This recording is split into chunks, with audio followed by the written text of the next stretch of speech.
रोगशଯ୍यारे संतोष कुमार मानसिंह चिकित्सा अर्थ साजिश आर्थिक सहायता आकुल नवेदन यह एक घटना देखा मिली पुरी जिला गड़खारद ग्राम पंचायत घंटपुर ग्रामर संतोष मानसिंह क्षेत्र में संतोष घर एकमात्र रोजगारक्षम होता बेले मुंड उपर बापा बो स्त्री और गोटे छुआ को मिसाई 4 प्राणी कुटुंब निर्भर करते। संतोष विदेश में श्रमिक भाव में काम कर जहाँ रोजगार करते से परिवार दुख कष्ट चली था।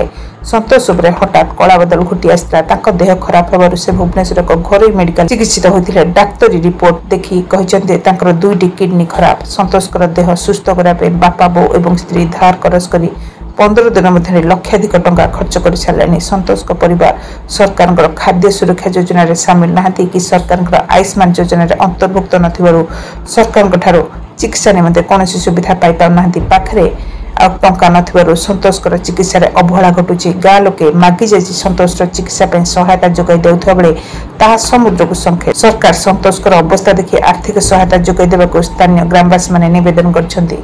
निराकारपुर बालगुस रोड समबार टीवी।